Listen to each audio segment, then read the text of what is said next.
She owned the building, every chair, every chandelier, every inch of marble under her feet. And the man behind the front desk looked at her, at the worn bag, the canvas snakesers, the frayed hoodie, and decided. In less than 3 seconds, the metal card placed on the counter, tapped twice, like testing a coin for hollow. The ID held under the lamp, tilted, turned over, examined far longer than any of this required. This could be fraudulent. 14,000 people watching. The police already called. A reservation paid in full. 9 months ago, $16,800, and she hadn't moved an inch. Maya Caldwell owned the hotel. Every chair, every chandelier, every inch of marble on that floor. And at 11:45 on a Tuesday night, the man behind the desk looked at her and decided she needed to leave. This is that night. She was in seat 2A when the feeling started, not the incident. The feeling, that low, familiar hum behind her sternum that said, "Pay attention, something is coming." The flight from New York to Chicago was 2 hours and 12 minutes. She had taken it 47 times in 3 years. She knew which beverage cart came first. She knew the exact moment the city lights appeared below the clouds on a clear night. She's that seat 2A had 3 more inches of legroom than 2B. And the window seal on the left side of the fuselage rattled faintly during the descent, and the flight attendants on the Tuesday evening route almost always ran out of the sparkling water before they reached the back half of the cabin. She knew this flight. What she hadn't anticipated was the attendant stopping at her row, looking down at her, and saying what she said next. "Excuse me, ma'am." A pause, the kind with weight in it. "Are you sure you're in the right section?" Maya looked up from her notebook. The woman was young, blonde ponytail, smile trained to stay fixed, regardless of what came out of her mouth. She had the look of someone who had been told many times that her job was about making people comfortable, and who had not yet fully worked out that this applied to all the people. Maya didn't answer immediately.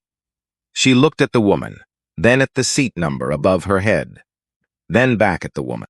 She reached into the front pocket of her canvas bag and pulled out her boarding pass. Held it up, said nothing. The attendant read it, blinked once, twice. "Oh, a breath. I'm so sorry, I didn't." "I apologize. It's fine," Maya said, says she tucked the boarding pass back, clicked her pen, returned to her notebook. The attendant moved on. Maya wrote one line in the margin. "Pay attention tonight, because this was not the first time." It was, by her count, the 4th time in 9 months that someone had looked at her and concluded, in the space of a breath, that she was somewhere she didn't belong. And tonight was the select site she had decided to see what that looked like from the inside of her own company. Here is what Maya Caldwell was wearing on the night of December 17th, 2025. A gray hoodie, washed so many times the drawstrings had frayed at both ends. Dark jeans with a small bleach stain near the left knee from a cleaning supply accident in her first apartment 16 years ago. Canvas sneakers that had logged more miles than she'd bothered to track. A leather messenger bag, the strap repaired twice with a needle and thread because she refused to replace it. No jewelry, no blazer, no car service waiting at O'Hare. She had taken a cab. This was not poverty. This was methodology. In 9 months of owning Sterling Crown Hotel Group, she had learned one thing above all others about how luxury hospitality actually operated on the ground level, as opposed to how it presented itself in quarterly reports and brand positioning decks. People behaved differently when they believed no one important was watching. The performance of service, the warmth, the attentiveness, the careful choreography of making a guest feel chosen required an audience worth performing for. Remove that audience, or appear to remove it, and you saw the thing underneath, the real temperature of the room. So she audited in person, unannounced, dressed like someone with nothing to prove, because that was the whole point. The Chicago location had been flagged 9 months ago, shortly after the acquisition closed. 47 discrimination-related complaints in that same period. The highest liability exposure of any property in the North American portfolio. Her legal team had used the phrase significant risk 3 times in a single memo, which, in team language, meant they were worried. She had been told on 3 separate occasions by 3 separate regional managers that the situation was improving. She said to see what improving looked like at 11:45 on a Tuesday night, when no one knew the owner was coming. She pressed her forehead briefly against the cold window. Below, Chicago spread itself across the dark in amber and white, the lake invisible, but there, a presence at the edge of things. She opened her notebook to a clean page. Wrote nothing yet. Waited. She had been 22 the last time someone had told her she didn't belong somewhere. Not the flight attendant tonight. Before that, a long time before that, Atlanta. A hotel 3 blocks from the interstate. The kind of property that served continental breakfast, but charged extra for orange juice, and had a vending machine at the end of every corridor that was always out of something. She'd been working the night shift for 8 months, restocking ice machines, answering calls from guests who wanted extra pillows or directions to places she'd never been, folding towels with the particular fold the manual specified, which she had memorized on day 2, because she memorized things that mattered, and this she had decided mattered. She was precise, fast.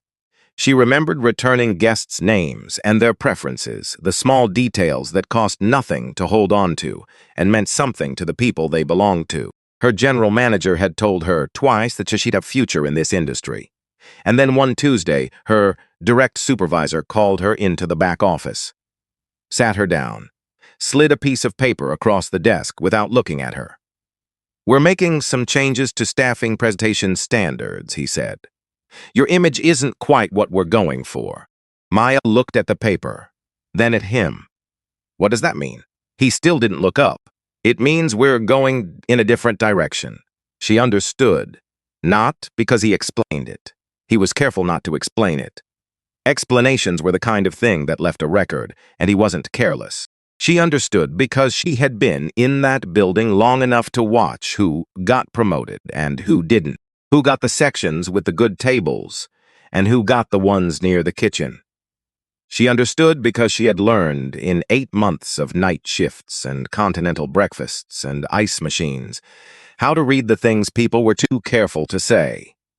She didn't cry on the way to the parking lot. She sat in her car, a 2003 Civic, with a crack running diagonally across the rearview mirror, and opened the spiral notebook she carried everywhere. And she wrote one sentence. "One day, I will be the one who sets the standards." She had kept every notebook since then. 23 of them now, stacked in a box in her office in New York. She had never thrown one away. The cab turned onto Michigan Avenue at 11:39 p.m.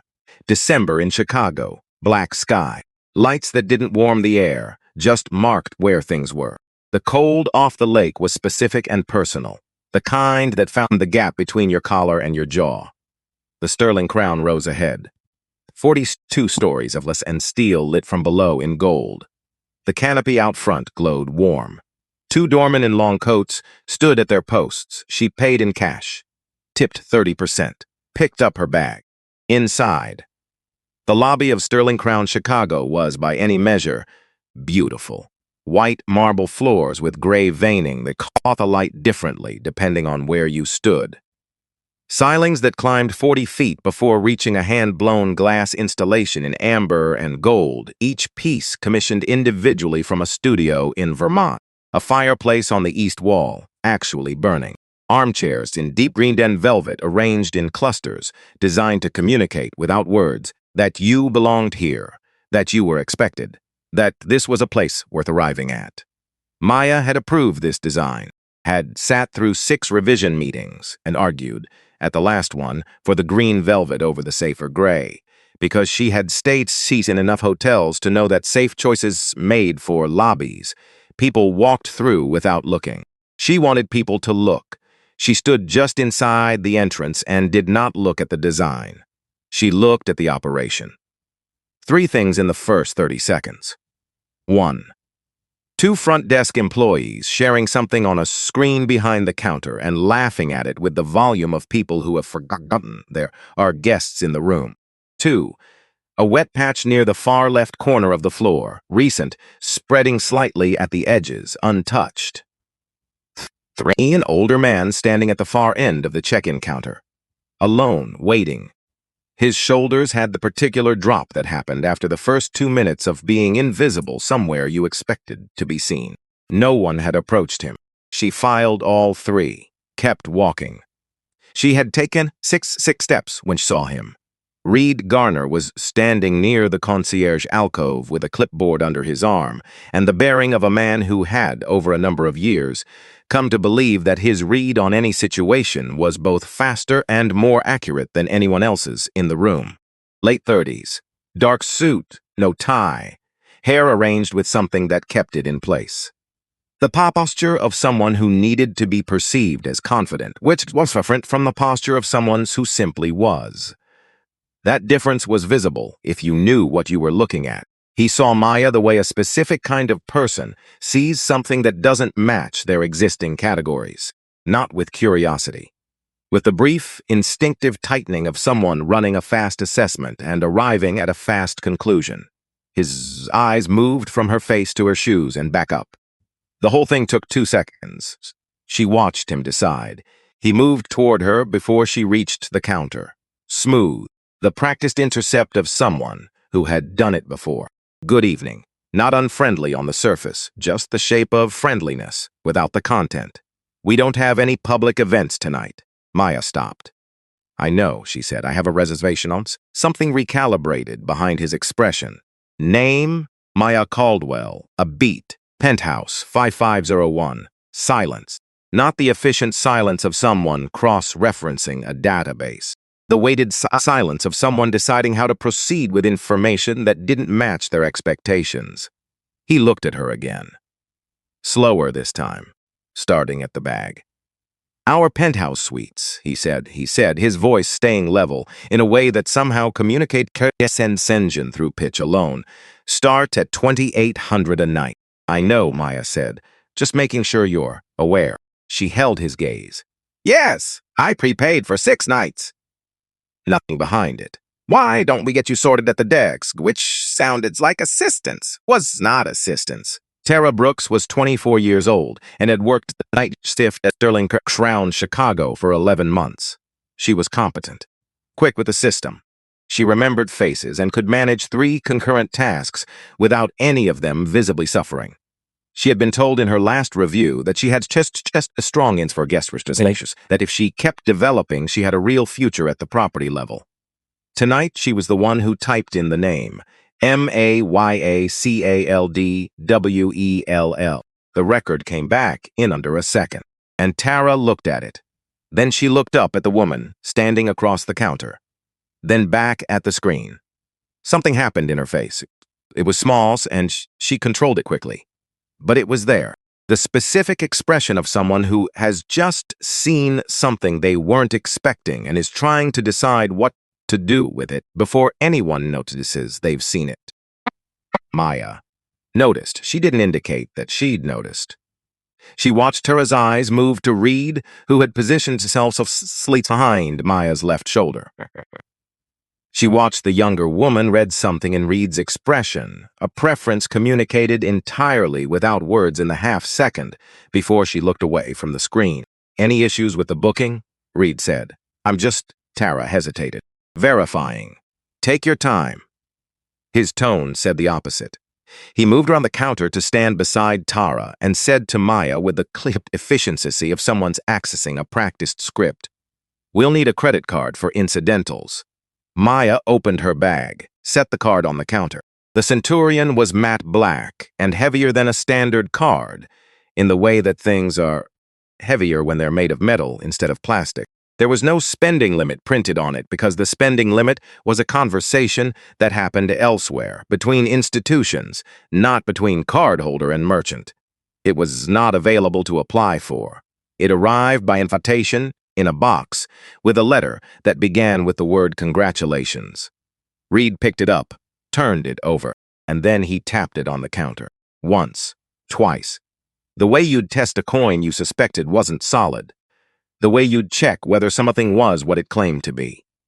This type of card, he said, setting it down without looking at her. There have been fraudulent reproductions in circulation. Maya looked at the card, then at his hand, then at his face. Said nothing. Because she was storing it, the tap of the card, the angle of his shoulders. The practiced casual way he'd said fraudulent. Every word and gesture he did going into the same place she'd been storing things since the parking lot in Atlanta 16 years ago. Pam Odell came out of the back office, the way someone comes out when they've been half listening and have decided it's time to participate.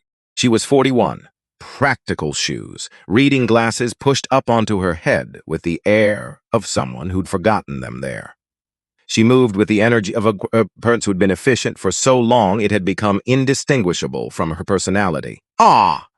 She looked at Maya, not with Reed's bristling defensiveness, with something quieter and in some ways more complete. A rapid sorting process, nearly invisible, that had already finished before she'd crossed the lobby. She had looked at the bags, shoes, and absence of anything that signaled the kind of guest she was accustomed to handling, and she had arrived at a conclusion before she'd asked a single question. Ma'am. Measured. Professional on the surface of it. I'll need to see a government-issued photo ID. Maya produced her Illinois driver's license. Pam took it, held it under the desk lamp, tilted it left, tilted it right, checked the hologram, ran her thumb along the edge, turned it over, spent significantly more time on it than any of these actions required.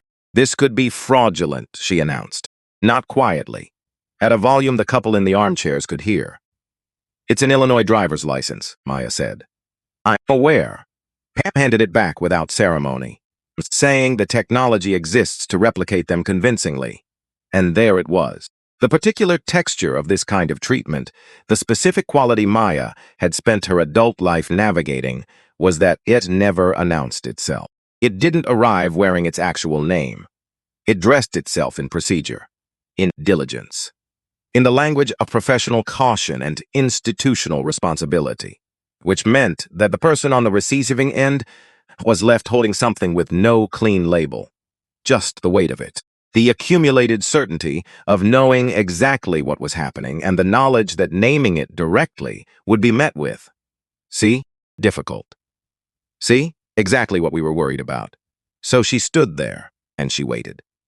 Reed's voice had found a new register, the one that came when an audience was watching, and because an audience was forming. It happened in the way these things happen in public spaces, not all at once, by increments. First, the couple in the green velvet chairs, Roy and Bet Langham, mid-60s. Roy in a blazer he'd worn to dinner, Bet in a cream silk blouse, stopped engaging with their phones. Then, a family near the elevator bank paused their conversation. Then, a man in a business suit came through the revolving door with the depleted energy sanely of someone returning from a long day of meetings, stopped inside the entrance when he registered the quality of the stillness at the front desk, and in the far corner of the lobby, settled into a chair beside a large potted olive tree. A 27-year-old woman named Dina Walsh had been for a friend to come downstairs for 40 minutes. Dina was on her third ginger ale. She had been scrolling without reading. She was not, by nature, a person who sat still easily, and the waiting had started to acquire a texture. Then she heard Reed's voice carry across the marble. I've been in this industry for 8 years. The volume calibrated without apparent effort for the room. I can tell how when documentation doesn't align with the guest. Dina put her phone face up on her knee. The woman standing at the counter looked at Reed, looked back at the woman, set down her ginger ale, opened her phone. She didn't say anything, didn't add a caption or a comment or any framing at all. Just pointed the camera at the front desk and tapped live. The counter in the corner of the screen read 11 viewers, then 34, then 91. Darius Webb had spent 9 years reading rooms. It was, in the most practical sense, the job. Understanding the energy of a space, distinguishing between the ordinary friction of late-night hospitality, the complaints, the intoxicated guests that resolved themselves given 3 minutes and the things that required actual intervention. He came around the corner from the service corridor and saw what was happening at the front desk and read the room and felt something was wrong. Not with the guest, with the situation. Something in the alignment of it. The particular configuration of Reed's posture and Pam's expression, and the woman standing across from them with her bag over one shoulder and her face completely unreadable. He had learned to pay attention to that kind of instinct. He approached. Reed turned toward him with the relief of someone who has been waiting for backup and is confident of allegiance. Darius, we've got a situation.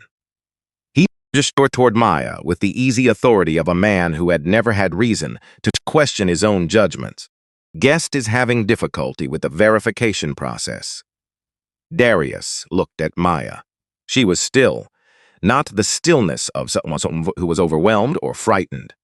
The stillness of someone who was waiting with full knowledge of what they were waiting for. There was a quality to it he couldn't immediately categorize, a precision of composure that didn't match any of the usual profiles. She looked at his name tag.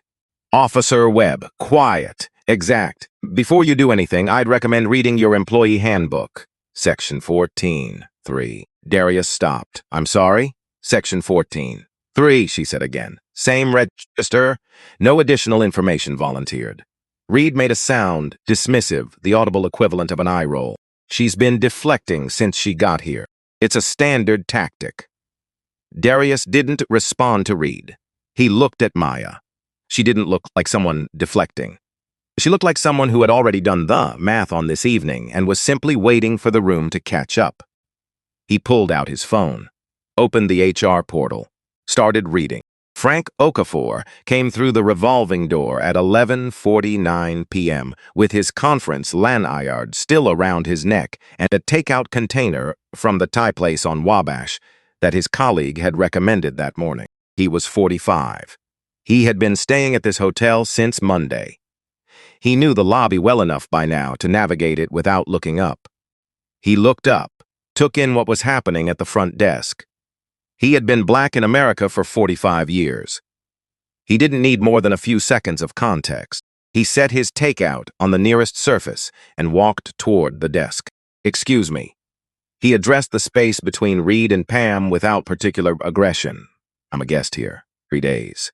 Room 2614.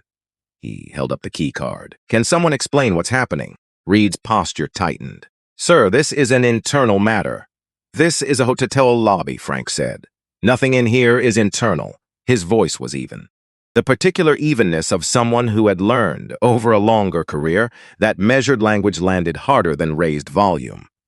He didn't look at Reed again after that. He looked at Maya. She didn't look at him, but her shoulders just slightly settled. Viewer count, 890.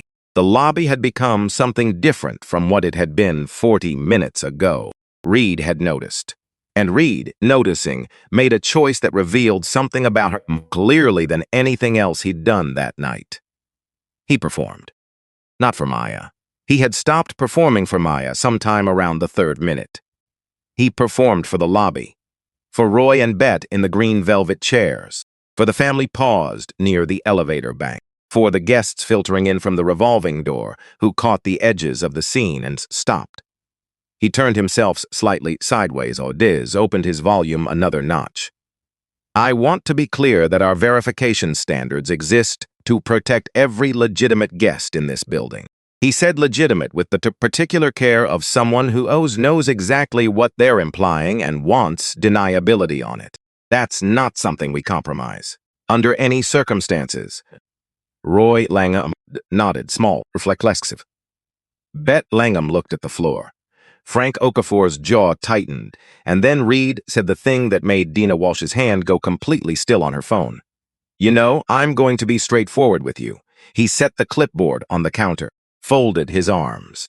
The bag, the shoes, all of it. A loose gesture that took in everything about her.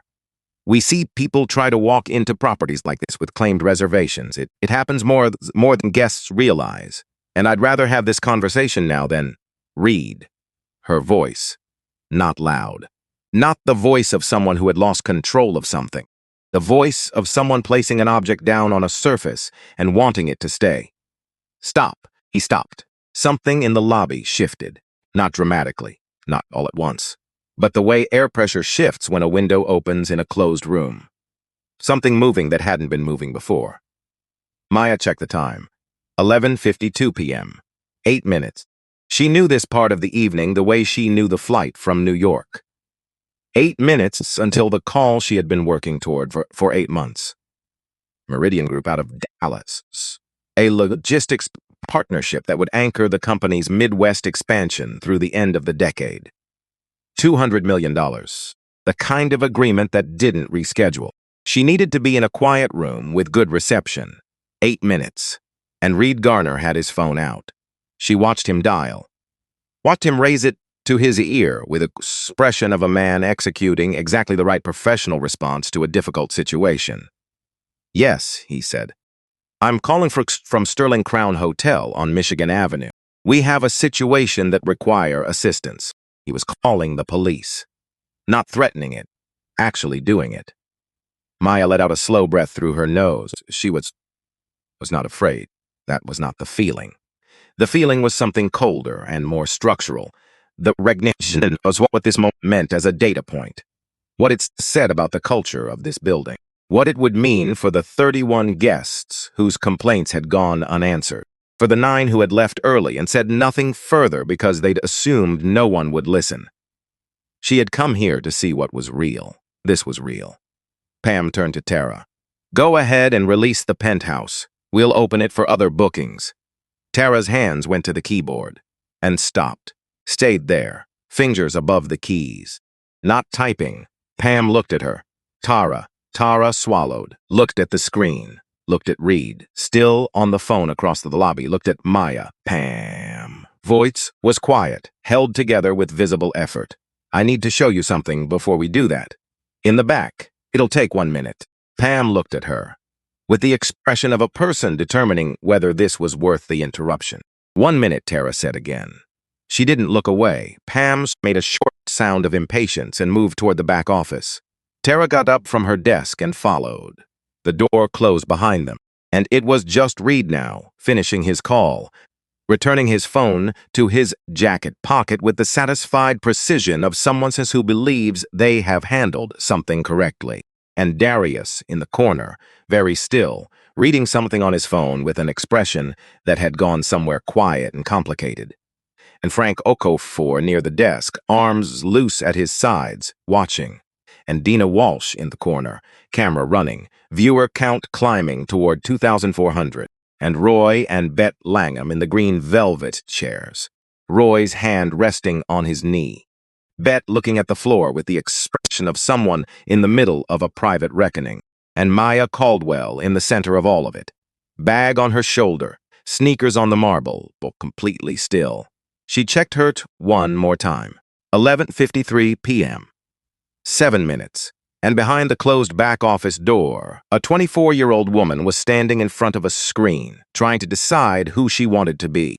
Dina Walsh lowered her phone an inch, looked at the lobby, at all of it, and whispered into the camera, not for effect, just because it was the only true thing she had right now.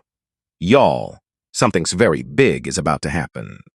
7 minutes. That was all she had. And Reed Garner was standing in the middle of the lobby like a man who had just done something righteous. The back office door was closed. Whatever Tara was saying behind that frosted glass panel, it was taking longer than 1 minute. Maya could see 2 shapes through the glass, neither of them moving much. One of them, Pam, had gone very still, in the way that people go still when they are reading something they weren't prepared to read. Reed had noticed the door too. He glanced at it, then back at Maya, then at the guests who had gathered in the ambient way that people gathered around anything that looked like it might resolve itself loudly. And here's what Reed did with audience. He used it, not consciously maybe, not with the deliberate calculation of someone who had thought it through, but with the deep, practiced instinct of a man who had spent years in Rousseau's, where read on things went unchallenged, and who had come to understand, somewhere below the level of articulated thought, that authority needed witnesses to stay warm. He turned slightly sideways, found his angle. Let his voice open up another register. "I want to be clear about something," he said, addressing the space between Maya and the watching guests, with the confidence of someone who believed the room was still his. The standards we maintain here exist for everyone's benefit. Every legitimate guest who walks through that door deserves to know that this property takes security seriously. He said legitimate the way someone says a word when they know exactly what they mean by it and want the option of claiming they meant something else. Roy Langham, in the green velvet chair, gave a small nod. Bet looked at her hands. Frank Okafor, still standing near the desk, said nothing. But something in his posture changed. A subtle settling, the way a person settles when they have decided to stay somewhere instead of leaving. Maya watched Reed perform. She had seen this before. Not in this lobby, not with this particular man, but she had seen this architecture of assumed authority, this specific way of using a room as a mirror that reflected back exactly what you needed to see. The confidence that came not from being right, but from never having been seriously challenged. From occupying spaces that had always agreed with you, that had arranged themselves without anyone quite deciding to arrange them, so that your instincts were all as validated and your errors were absorbed quietly, and your version of events was always the one that got written down. She let him talk, because every sentence he added was a sentence she would remember exactly. And because the longer he talked, the more visible the thing underneath became, not just to her, to the room. Then he said the thing that made Dina Walsh stop breathing for half a second. He turned to look at Maya with the expression of a man who had decided that directness was a virtue. Look, I'm going to be honest with you. He set the clipboard on the counter, crossed his arms. The bag, the shoes. I've been doing this for 8 years, and there are things you learn to read. I'm not trying to embarrass you. I'm trying to explain why this isn't going to work out the way you're hoping. Maya looked at him. Reed. Just his name. Not sharp, not loud. The way you say a name when you want someone to understand that you have been paying very careful attention. He stopped, and something shifted in the lobby again. Harder this time, more definite. The way something shifts when a sound you've been hearing finally stops and you realize only see in the silence how loud it had been. Frank Okafor uncrossed his arms. Bet Langham looked up for hands for the first time in several minutes. Dina Walsh, in the corner, tilted her phone a fraction to the left to get a better angle. She still hadn't said anything into the camera. She understood, with the instinct of someone who had spent years documenting things. That narration would only get away right now. Viewer count 100. The comments were moving too fast to read individually. She caught the word wrong more than once. She saw the name of the hotel. She caught that name spreading. Darius Webb had been standing in the corner for 4 minutes, reading, then rereading. The HR portal loaded slowly on his phone, which was a frustration he was used to, and he had navigated to section 14.3 and read it through once at normal speed, and then once more slowly, paying attention to the specific language. Then he did something he had planned on doing. He scrolled to a contact he almost never called outside business hours. Janet Cole. Regional Progression Director, 4 Midwest properties under her oversight, including this one. He pressed call, 11:53 p.m. on a Tuesday. It rang twice. Darius. Her voice was alert in the way that meant she had not been asleep. What's on?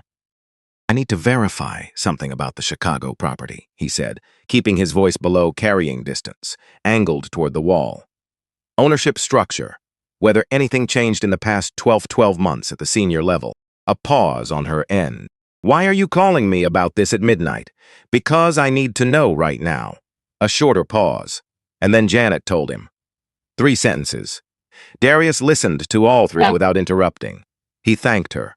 He ended the call. He stood with his phone in his hand and looked at nothing in particular and ran back through the past 14 minutes, the way you run back zigzag point, at which you are trying to locate the exact point at which everything went in the wrong direction, and whether there was a Mozart, any moment where a different choice was available. Then he turned around, looked at Reed, looked at Maya, walked back into the lobby. Reed, his voice carried without being raised. Something's in it that hadn't been there at the start of the shift, not accusation exactly. Something quieter than accusation. The tone of someone who has just received information that changes the shape of everything they're looking at. Reed turned. I know what we're in the middle of. Darius moved closer, dropping his volume so the conversation was between them. That's why I'm saying we need to stop, right now, before anything else happens. Reed looked at him with the expression of a man whose ally has just done something confusing. She's a potential fraud situation. I called it in. You called the police, Darius said. Standard protocol when there's a credible risk of. It's not standard protocol. Measured, and you know that. Reed opened his mouth, closed it. For the first time since Maya had walked through the revolving door, he didn't have a next sentence ready. The pause lasted only a second, but the lobby noticed. 7200. A local Chicago news account had shared the stream. The caption read, "Is this what's happening at a Michigan Avenue hotel right now?" The clip had been viewed 4,000 times in 11 minutes. Pam Odell's phone buzzed in the back office. She looked at the screen. Read the notification. Read it again. Set the phone face down on the desk, then immediately picked it back up and read it a third time. She came out of the office without looking at Tara, who followed her out, and returned to the desk and sat down with her hands in her lap. Not typing, not doing anything, just sitting with the expression of someone who has said the thing they needed to say and is now waiting to find out what it costs. Pam walked directly to Reed, stopped close enough to keep her voice below the room. Maya watched Reed's face while Pam spoke. She had learned to do this, to take in news from the face of the person receiving it rather than the one delivering it. You learned more that way. The unguarded version. The reaction before the performance could reassemble itself. Reed's face moved through several things in rapid succession. Confused first, then a stiffening, the instinctive refusal of information that didn't fit. Then something slower and worse, a recalibration so visible it was almost like watch the ground settle. He looked at Maya. You? He stopped. Tried again. Are you? I'm Maya Caldwell, she said. I've said that several times tonight. He stared at her, and Maya watched the certainty that had carried him through the past 40-plus minutes. The absolute unexamined confidence of a man who had never seriously been wrong in a room like this begin to develop its first real crack. Not collapse, not yet. Just the first crack, which was, she had learned, always where the truth started to come through. 11:57 p.m., 3 minutes. Her phone buzzed in her jacket pocket. She knew without looking. Her assistant confirming the Meridian call, making sure everything was in place. She didn't take the phone out.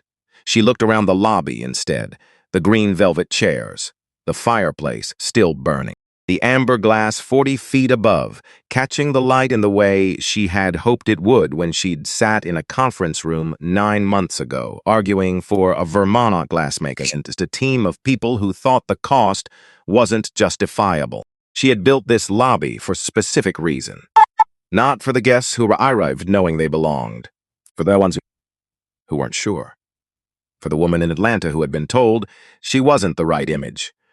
For the version of herself that sat in a cracked mirror Civic in a parking lot and written one sentence in a spiral notebook. She pulled a chair from the waiting area. Sat down. Opened her laptop. Reed stared at her. Waiting. For what? For you to understand what happened tonight. He opened his mouth. Nothing came out that was worth saying, so he closed it again. Frank Okafor moved to the chair nearest Maya, not beside her, not speaking to her, just present. The way someone stands next to a person on a street where something has happened. A simple, legible statement of proximity. Bet Lamb had been looking at the same spot on the floor for several minutes. She was thinking about September. About a Tuesday evening very much like this one. About standing at this same counter and asking a simple question. The way Reed had spoken to her, and the way she had decided on the drive back to the hotel room that she was probably reading into it, that it was probably nothing. That the cost of saying something was higher than the cost of letting it go. She had sent the guest feedback form 3 days later. She had never received a response. She was thinking about that now in a different way than she had thought about it before tonight. Roy put his hand over hers. She didn't look at him. She was looking at Maya. At the way Maya sat in that chair, hoodie, jeans, that battered bag beside her, laptop open. With the composure for someone who had decided a long time ago that no room had the power to make her smaller than she was. Bet pressed her lips together. Not yet, but she was getting there. Pam had moved away from Reed and was standing at the edge of the desk with her phone in both hands, reading something. The color in her face was doing something slow and bad. "Derek," she said, then caught herself. "Reed." Her voice had changed completely. Not the efficient authority of earlier, something rawer underneath it. "I got a notification. Corporate monitoring flagged our location. They're asking about incidents involving guest treatment." She looked up. "They want a report from tonight. Specifically tonight. Specifically this location." Reed's jaw went tight. How would they? "Because it's on social media," Frank said from across the lobby, not unkindly, just as a fact being delivered to someone who needed it. "It's been on social media for 25 minutes. Tens of thousands of people are watching this right now." Reed turned to look at Denna in the corner. Denna didn't lower the phone. 14,000, she said. "Give or take." Reed's face went through something complicated. Darius was reading his phone again. Something new.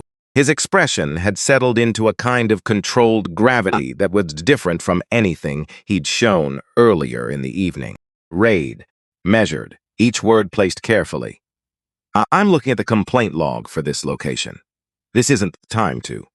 9 months, Darius says, had 47 formal discrimination complaints on record for this property. The lobby was very quiet. 23 of them, Darius continued, are directly tied to interactions during the night shift. He looked up from his phone. 9 guests left the property early, without resolution, without filing anything beyond the initial report. A pause. "I'd read the notes on 4 of them. They said they didn't think anyone would listen." A beat. They were right. Nobody followed up. Reed said nothing. "That's not a coincidence," Darius said. "That's a pattern." The silence that followed was a different kind of silence from the ones that had come before. Not the loaded silence of confrontation, not the tense silence of escalation. The particular silence of a room in which something true has been said out loud for the first time, and everyone is adjusting to the new weight of the air. Roy Langham had stopped nodding. He was looking at his wife. Bennett was looking at Maya. 11:59 p.m. 1 minute. Reed turned toward Maya.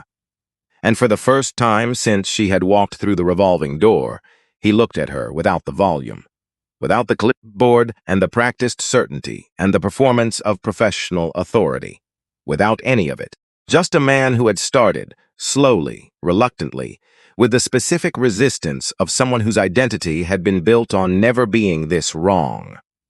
To understand the shape of what he'd done. "You're not." He "Stopped." not what not. Maya said. He couldn't finish it, because finishing it required saying out loud what he had assumed. In this lobby, with 14,000 people watching, with Darius's words still in the air and Bet Langham's eyes on the floor, and 9 empty guest files in a system that nobody had opened until tonight. He stood there with the unfinished sentence, and Maya waited. She was good at waiting. Her phone rang at exactly midnight, Meridian Group, Dallas. She looked at the screen, looked at the lobby, at Reed, standing at the edge of the desk, at Pam, who had gone very still, at Frank in the chair beside hers, at Darius near service corridor, at Dina in the corner with the camera still running, at Bet and Roy in the green velvet chairs, Roy's hand still over his wife's. "At all of it," she answered. "This is Maya." She stood, moved 3 steps to the left, finding the pocket of the lobby where the ambient noise dropped and the acoustics were cleanest. She had identified it when she walked in, without quite noting that she was doing it. Old habit. And for the next 7 minutes, she talked about logistics infrastructure in the Midwest, about occupancy projections and operational standards and what the partnership would mean for the company's expansion in year 2 and year 3. She talked about it the way she always talked about the things that mattered to her. clearly without hedging, with the forwards incision of someone who had thought about this longer and harder than anyone else who would be on the call. She did not raise her voice. She did not rush. She did not let the events of the past hour reach her voice in any form that the person in Dallas us questioned. This was also the job, maybe the bigger job, the one that nobody saw the cost of because the whole point was that the cost stayed invisible. The holding of two things at once, the thing that was falling apart and the thing that needed to be built, in the same bodies on the same night, without letting either one contaminate the other. She had been doing that her whole life. 7 minutes later, she ended the call, stood for a moment with the phone in her hand, then turned back to the lobby. Bettet Langham was looking at her. Roy had stopped looking at Reed. Frank Okafor was watching her with the expression of a person who had recalibrated something privately and was still in the process of finishing. Dina had the phone angled slightly differently now. She had shifted at some point in the past 7 minutes, from documenting a confrontation to documenting something she didn't quite have a word for yet. Something that felt more significant than what she'd started recording. U-19,000. Reed was still at the desk. He hadn't moved in 7 minutes. He had nowhere to move to. The police he'd called hadn't arrived, a fact that registered as neither relief nor but simply as information. Pam had withdrawn further toward the back of the desk area. Tara was at her station, hands in her lap, watching. Bet Langham spoke, quietly. But the lobby was quiet enough that it carried. You just... She stopped, looked at the phone in Maya's hand. You just closed a business deal while standing in the middle of all this? Maya looked at her. Did you think I came here just to check in? Bet held her gaze. Something passed between them. Then Tara Brooks stood up. She didn't do it dramatically, didn't clear her throat or wait for a pause, or do any of the things people do when they want to announce that they're about to say something important. She just stood up. The way you stand up when sitting down has become the wrong posture for what you need to do. I need to say something. Her voice was quiet, but it didn't waver. Reed looked at her. Something his expression that might have been warning if he'd had more leverage left. Tara didn't look at Reed. When I ran the name, she said, I saw the record, right away, within 30 seconds. She paused. Maya Caldwell, corporate VIP, level 1. Payment from the company account. 6 nights, $16,800, confirmed 9 months ago. Another pause. It was all there. I saw it. The lobby waited. I didn't say anything. Her hands were flat on the desk in front of her, because Reed was standing right there. And I've been here 11 months. And I've learned. She stopped. I've learned that you don't contradict Reed. That the way things work on this shift is that Reed's situation is the Jeed, and if you push back, you push back, you pay for it later in ways that are hard to describe to anyone who hasn't experienced them. She looked at Maya. That's not an excuse. I'm not offering it as an excuse. I'm just telling you what I did and why I did it. Reed's jaw tightened, and then when I couldn't... Tarza's voice caught slightly. She said it. When sitting there stopped being something I could keep doing, I went and got Pam. I showed her the screen. I told her I didn't think we should proceed. A beat. She told me to close the window. Pam said nothing. I kept it open, Tara said. Silence. I should have said something the moment I saw us, Tara said. And I'm sorry. I'm telling you now because it's the true thing, and I think tonight needs the true things. The lobby was very still. Then Bet Langham said, in a voice so quiet that only the people nearest to her heard it. That email. From September. She looked at Maya, the guest feedback form. I submitted it 3 days after my visit. Her hands were folded in her lap. I came in without my husband. I came to meet a friend for a drink. And the way, she paused, the way I was spoken to, the way I was looked at. She didn't finish the description. She didn't need to. I wrote about it, all of it, in the form. She looked at the email on Maya's screen, the one with the name redacted. That's mine, she said. That's my experience. Roy turned to look at his wife. She didn't look back at him. She was looking at Maya. Her eyes were dry, but there was something in them that had been waiting a long time to be said out loud in where it might actually land. I told myself the form was enough, she said, that I'd done my part. Then I sat in that chair tonight and I watched what was happening and I didn't say a word for 40 minutes. A pause, because she didn't look like someone I needed to help. Her voice broke slightly on the last sentence. I knew what was happening, she said. I've had it happen to me, and I still sat there. Maya looked at Bet Langham for a long moment. At the silk blouse, the folded hands. The expression of a woman who had just said the most honest thing she'd said in months and was feeling all of the discomfort that honest things produced when you'd been avoiding them. You sent the form, Maya said. Nobody followed up. That's a failure that belongs to this property, and to me, not to you. She paused. But you're right about the other part. Bet nodded. Once small, I know, she said. Viewer count, 23,000. Maya closed the laptop, reached into her bag, and pulled out the leather portfolio. She set it on the marble counter with the deliberateness of someone placing down something that has been waiting a long time to be placed down in exactly this spot. She looked at Reed Garner. She looked at Pam Odell. I'd like to show you, she said, who you've been talking to tonight.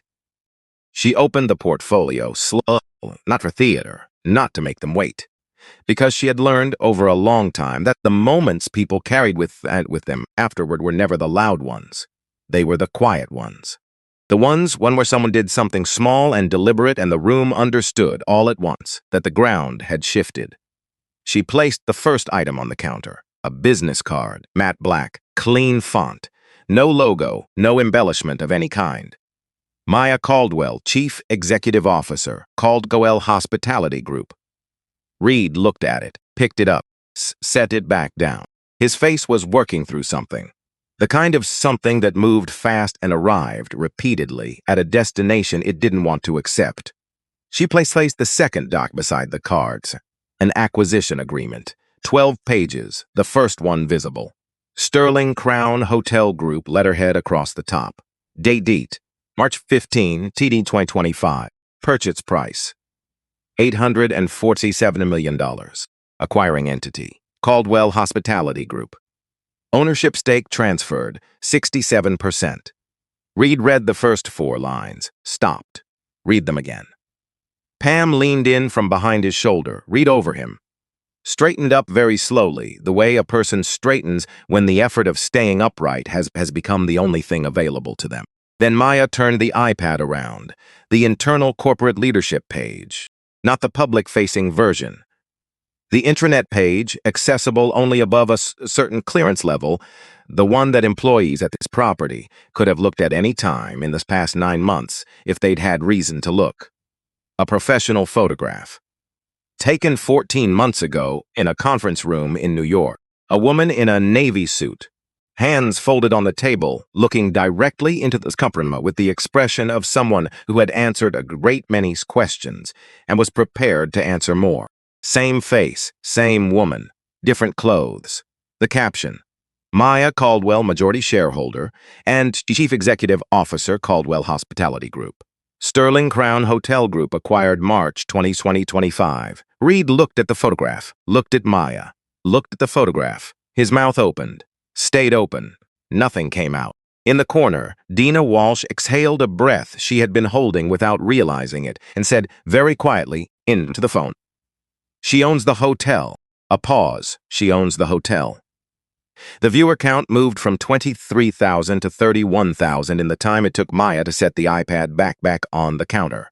Then 38,000. Then 44,000.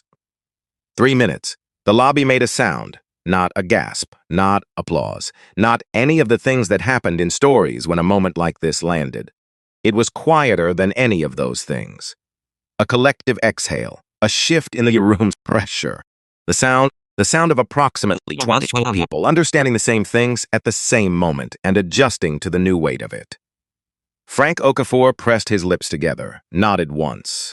The slow nod of a man who had suspected something in this direction and was experiencing the particular, complicated satisfaction of being right about the part that mattered, even though being right about it was also in some ways, terrible. Roy Langham sat forward in his chair. Bet Langham had both hands pressed flat against her knees and was looking at Maya with an expression that had moved past surprise into something more personal. Something that had to do with September and a feedback form that nobody had answered. Tara Brooks, behind the desk, looked at the screen in front of her, then at her hands, then at Maya. The expression on her face was not simple. It was guilt and relief tangled together, which was exactly what it should have been for someone honest enough to feel both at once. Darius Webb stood near the service corridor and said nothing. He had known since the call with Janet, had been carrying it for the past 15 minutes, like something heavy in his chest. The weight of knowing, and the separate weight of not having known sooner, and the further weight of what it meant that a phone call at midnight had been required for information that should have been visible. Should have been part of how this building understood itself from the first day of the acquisition. He looked at Maya. She wasn't looking at him. She was watching Reed. Reed Garner was having a specific kind of experience. Maya could see it in real time, not remorse. Remorse was something that came after processing, after sitting with the truth long enough to let it become part of your understanding of yourself. What Reed was having was more immediate and in some ways more disorienting than remorse. He was having the experience of a man who had just discovered that the floor he was standing on was a different material than he'd thought at. That the authority he had been wielding his lobby tonight had a ceiling he hadn't seen. That the story he'd been telling, the 8 years story, the I can read a situation story, the I am protecting this property story, had just been revealed to have an ending written by someone else entirely. He looked at the business card on the counter, looked at the acquisition agreement, looked at the photograph on the iPad, and then, because there was nowhere else to look, he looked at Maya. I didn't. He stopped. You didn't know, she said, and he nodded. A small, stripped-down nod, nothing performed in it. No, she agreed, you didn't.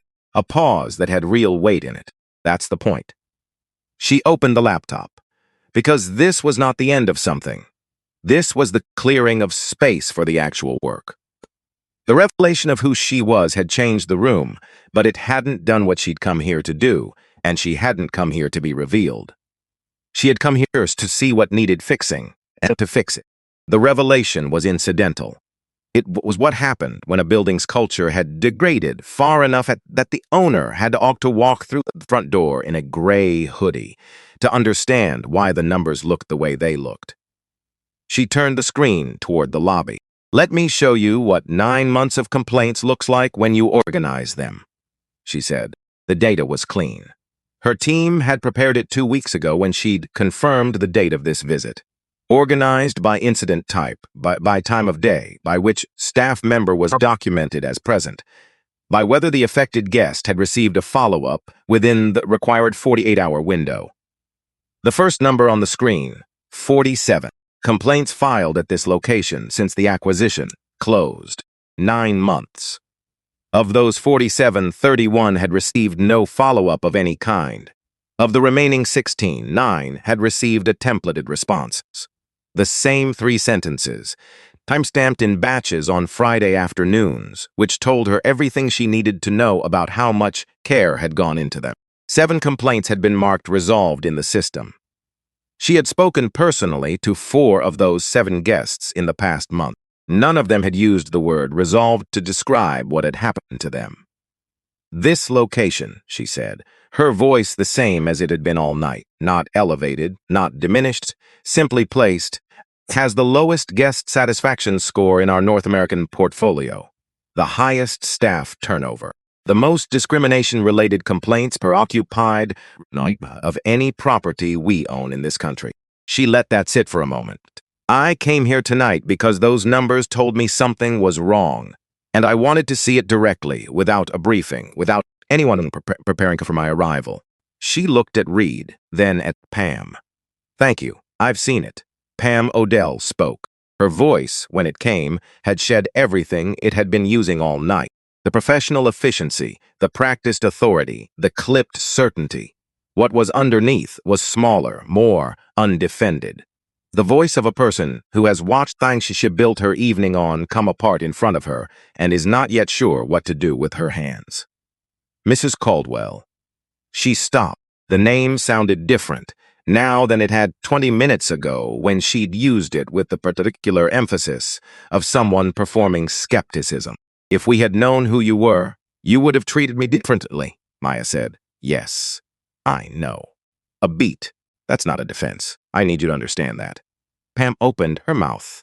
I can see that you think it is, Maya continued. I understand why. From where you're standing, the fact that you would have behaved differently if you'd known makes it feel like there's a distinction, like it draws a line between tonight and your normal conduct. She paused. Here is what I need you to hear. Well, that's what you would have given me if you'd known. Every single one. The man who waited 4 minutes at the far end of that counter, with nobody approaching him. The guest who submitted a feedback form in September and never heard back. The 9 people who left this property early and didn't file anything further because they assumed them to correctly that no one would follow up. She looked at Pam steadily. They deserved the same treatment you would have given a CEO. And they didn't get it, not because you didn't know who they were, because you decided in a few seconds who they weren't. And that decision has a body of evidence behind now that guys is very difficult to cut. The floor. So no, Maya said. Not knowing who I was is not a defense. It is precisely the problem. Roy Langham stood up. It surprised everyone, including, visibly, Bet. He was 66. He had spent 30 years in finance. He had stayed at Sterling Properties on 14 separate occasions over the past decade. He had tipped generously and never complained and told himself when he occasionally noticed things. The extra scrutiny applied to certain guests, the slight temperature difference in how the staff distributed their attention, that he was probably misreading it, that it was the kind of thing a person could rationalize if they were comfortable and not looking for something to be wrong. He had rationalized it more than once. My wife, apology, he said. Not to the room, not to Maya, to Bet.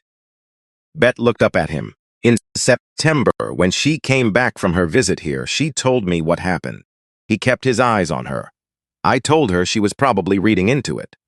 Bet's expression did something complicated and private. I was wrong, Roy said. That was wrong of me, and I'm sorry. The lobby was very quiet.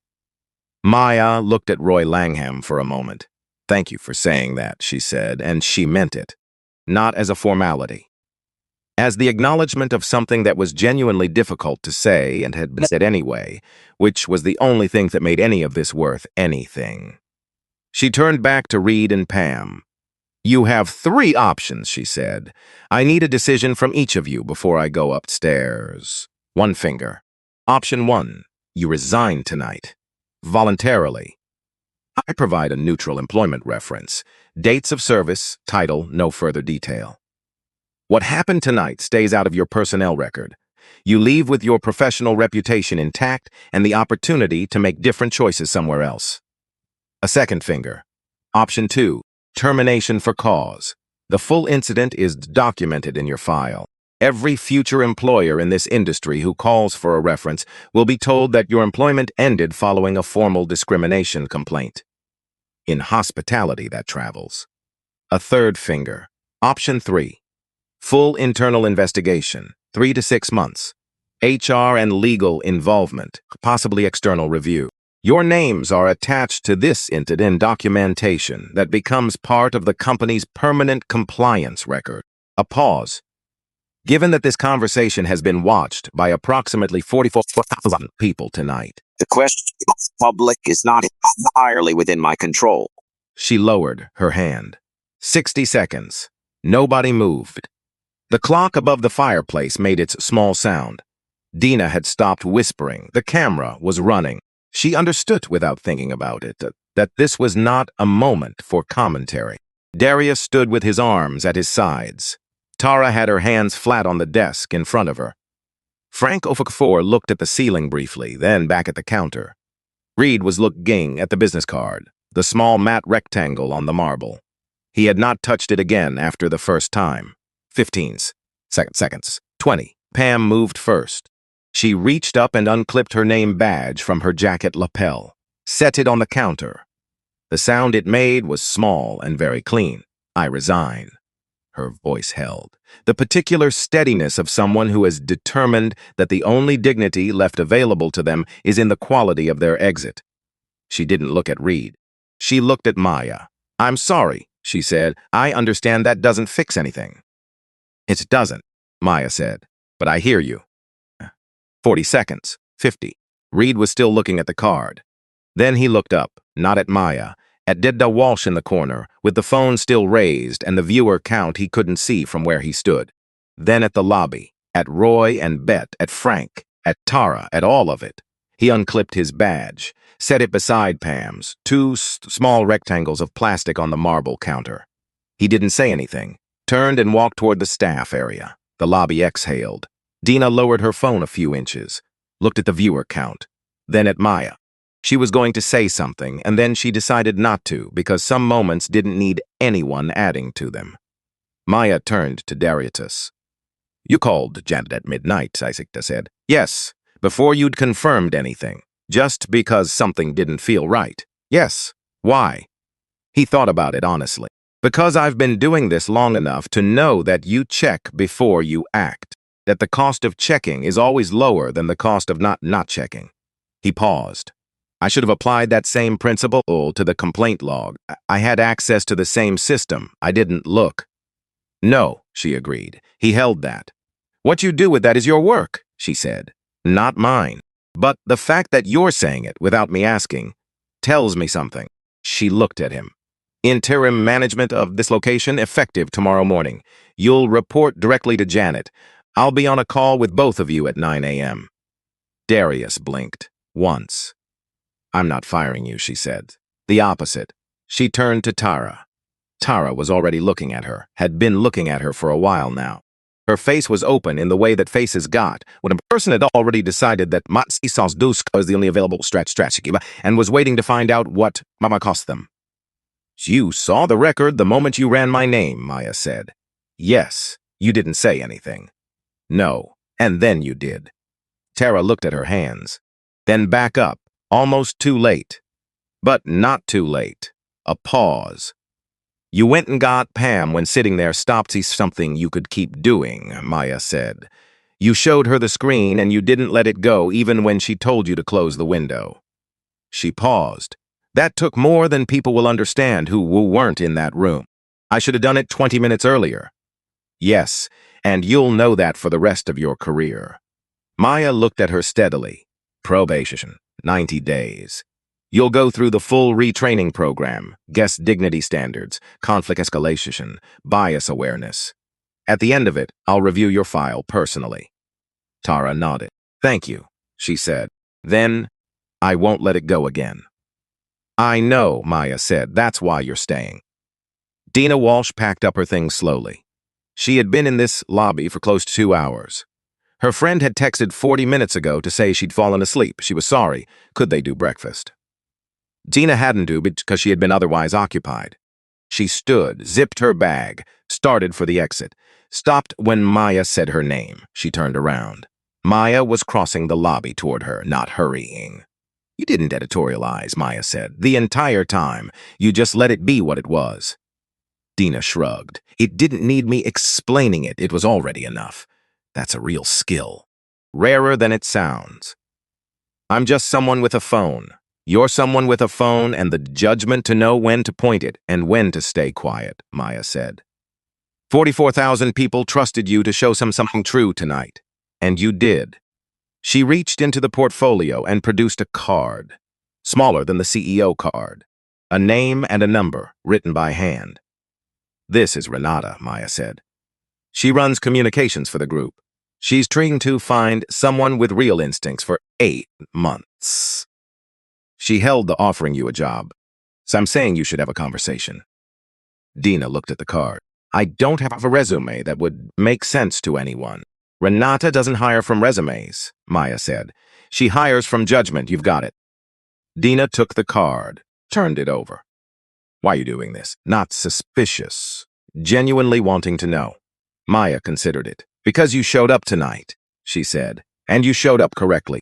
And in my experience, that's harder than it looks and rarer than it should be. It was 12:47 a.m. when Reed Garner came back. Nobody had expected it. He had gone in staff area to collect his things 40 minutes ago, and the reasonable assumption, the one everyone in the lobby had made without discussing it, was that he would leave through the set service exit, and that would be the end of his presence in this story. But the front doors turned, and he came back through. He had taken off the suit jacket. He was in a white button-down now, carrying the jacket over one arm. Without doubt, it looked younger.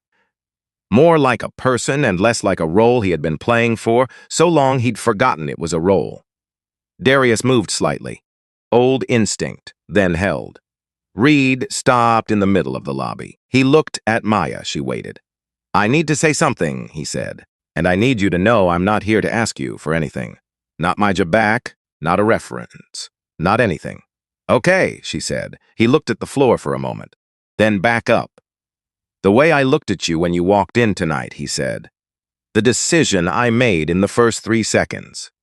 I need you to know that I know, standing here right now, that it had nothing to do with verification protocol or guest security or any of the things I kept saying." He stopped, restarted. "It was about what I saw and what I assumed from what I saw. And need to say that out loud because I've been." He looked at the desk, at the counter, at the spot where his badge had been.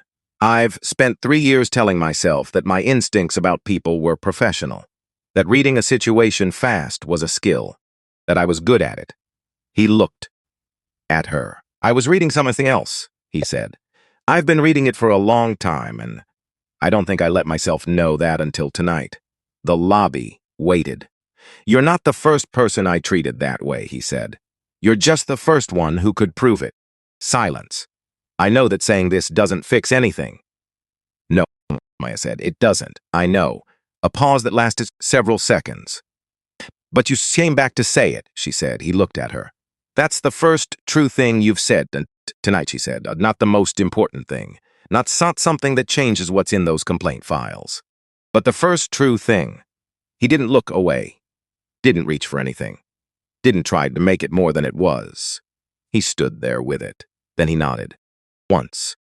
Turned, and walked back out through the front doors into the Chicago night. Nobody spoke for a moment, because some things need a moment before they could become the next thing. Bet Langham stood up. She had been waiting to since he'd walked back through the door. Not because his return had prompted it. Because something in this entire evening had been building toward it, and his return had clarified for her that there was no later. That later was a habit she had already spent too much of her life indulging. She crossed the lobby to Maya. "I want to say something," she said. "Okay, in September," she stopped. Guleil's the precision of someone who has decided to be exact about this. "I came in without Roy. I came to meet a friend for a drink, and the way Reed spoke to me," she shook her head once. "It wasn't subtle. I knew exactly what it was. I've known what that looks like my whole life." Maya was still. "I sent the feedback form," Betty said. 3 days later, I wrote down everything, and then I told myself that was enough, that I'd done my part." Her voice shifted slightly. "And tonight I sat in that chair, and I watched what was happening to you, and I said nothing for 40 minutes. Because paused. Because you needed things you tell only point for. And I need to say that out loud because it's the true thing, and I think tonight has been about the true thing. Maya looked at her for a long moment. "You sent the form?" "Use the form," she said. "We didn't follow up. That's a failure that belongs to this property and to me. You did what the system asked, and the system didn't respond." A pause. "But you're right about the other part." "I know I am." "You spoke tonight," Maya said. "When it started to cost you something. When Roy was sitting right there and the room was watching." She paused. "I'm not telling you that balances it. You already know it doesn't." Bet nodded. "But it matters," Masa said. "And I think you know the difference between the two." Bet looked at her. "Next time," she said. It wasn't a question. Next time I agreed. You don't wait for the person to be powerful enough to make it safe. You speak because it's right. That's the only version that actually means anything. Bet pressed her lips together. Her eyes were dry, but the effort of keeping them that way was visible. Turned back toward Roy, who had been watching from the chairs with the expression of a man who was in the middle of learning something about himself that he hadn't expected to learn tonight and was taking it seriously. Darius walked with Maya to the elevator at 12:53 a.m. In the corridor, away from the lobby, he stopped. I should have caught this earlier, he said. The pattern in the complaint log, the numbers. It was all there and I had access to the same system, and I told myself it wasn't my lane because Reed ran the shift and my jurisdiction was security. He looked at the wall. That's not a good reason. No, she said. I'm saying it because I think you should know I know that. Not because I'm hoping it changes anything. She looked at him. Changes what I think the next 12 months look like, she said. Which matters more? He was quiet. The people who help me fix things, she said, are not the ones who never make mistakes. They're the ones who name the mistake and then do the harder work of not repeating it. She held his gaze. I think you're one of those people. That's why I'm keeping you. At 2 a.m., the elevator doors opened onto the 45th floor. The penthouse foyer was dim and warm, floor-to-ceiling windows. Lake Michigan below in the dark, the city lights scattered at its edges. A fireplace in the corner, smaller than the one in the lobby. A desk near the window with the kind of lamp that gave good working light. Maya had designed this room for someone who needed to work late in a city that wasn't home. She set her bag down on the chair by the door. The worn leather messenger. The strap she had repaired twice, 'cause replacing it felt like admitting something she wasn't ready to admit. She stood at the window. The lake was invisible in the dark, but she knew it was there. Could feel the quality of the darkness at that particular edge of the city. The specific absence of lights where the water began. She was not running through the evening, not cataloging it or composing the email she'd send to legal in the morning or thinking about the 3 other properties she needed to visit before the end of the month. She was thinking about the woman in the parking lot in Atlanta, the cracked mirror, the cold engine, the pen in her hand. She pulled out her phone, opened her notes, typed 3 words, tonight was necessary, closed the app, pulled the desk chair to the window, and went to work. 3 months later. Sterling, Crown, Chicago. March 14, 2026. The eve of the acquisition's 1-year anniversary. The guest satisfaction rating across all major platforms 4.7 out of 5. Revenue for February. The highest single month in the property's 22-year history. Staff turnover for the first quarter. 11%, down from 899. Formal complaint since January 1st, 0. Zipple. Darius Webb arrived at 7:45 every morning without anyone asking him to.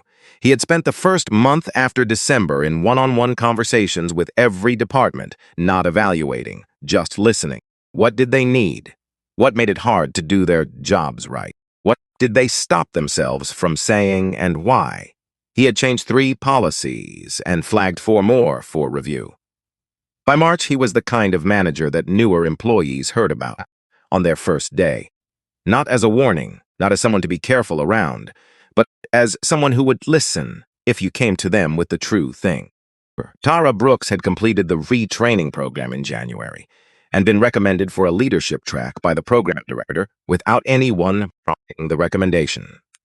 She had been promoted to senior front desk supervisor in late February, 11 months ahead of what the standard track would have suggested. She was 24 years old. She had been in hospitality for 14 months.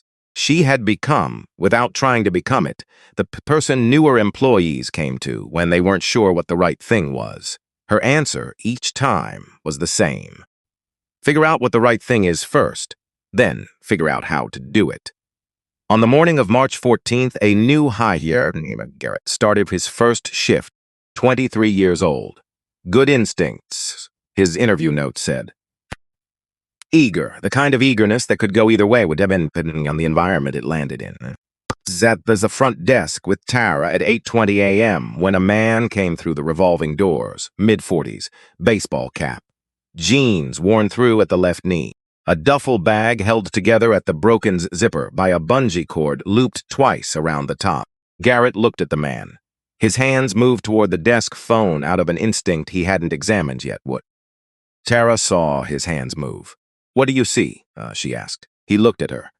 Then back at the man who had stopped near the entrances to get his bzings. "I don't." He stopped. "I don't know. I don't know anything about him." "Right," Tara said. He looked at her. "So," she said. He thought about it. Not for long. Long enough. He straightened up, so stepped around to the desk and toward the engineer's hips. "Good morning," he said. "Welcome to Sterling Brown. Can I help you find your way?" The man looked at him, looked at the lobby, looked back at Garrett with the expression of someone who had walked into enough lobbies to know that this was not always how it began. "I've got a reservation," the man said. 2 nights. Name's Foster." "Of course," Garrett said. "Let me get you taken care of." Tara stepped back. "Let him die it." Said nothing. Maya Caldwell was standing near the fireplace. She had come in through the revolving door 22 minutes ago. Gray hoodie, jean, canvas sneakers. A newer pair now because the old ones had finally come apart somewhere around the 3rd week of January, and she had stood over the trash can for a moment before dropping them in, which was longer than made sense. But there it was. Nobody had recognized her. Nobody had any reason to.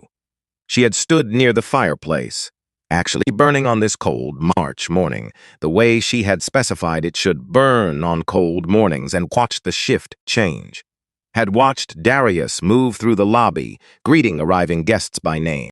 Had watched the staff move with the particular ease of people who worked in a place that treated them like they were capable of being good, which had made them good, which had made them behave that way, even in the spaces between observed moments, especially then. She had watched Garrett's hands move toward the phone, had watched him stop and think and choose differently, had watched Tara let him arrive at the answer instead of handing it to him, had watched the man with the bungee cord smile the way people smiled when they had been braced for one thing and received another. She picked up her bag, walked to the revolving door. At the threshold, she paused, turned back. The lobby, the white marble. The amber glass, 40 feet up, the morning light moving through it differently than the night light had. The fireplace, the green velvet chairs. Garrett at the desk, pulling up a reservation, with the focused attention of someone doing a thing for the first time and wanting to do it right. The man with the bungee cord, watching him work, relaxed in the way that people relaxed when they had stopped waiting to be made unwelcome. She turned back to the door, pushed through, out into the cold Michigan Avenue morning, the lake invisible from here but there, somewhere beyond the buildings, doing what it always did. She walked. Detroit on Thursday, Philadelphia the following Monday. New York after flagged, 3 expecting an executive visitor in a suit with a car service sometime in the next quarter. None of them knew she was already on her way. The notebook in her bag was the 24th one. She opened it as she walked, found a clean page, wrote the same thing she always wrote on the first page of a new notebook. 1 sentence, the same one. You only see the truth when people don't know you're looking. She tucked the pen back into the spiral and kept walking. Just a woman in a gray hoodie, moving through a cold city, going somewhere. No one knew where. No one needed to. She knew. And that had always been enough.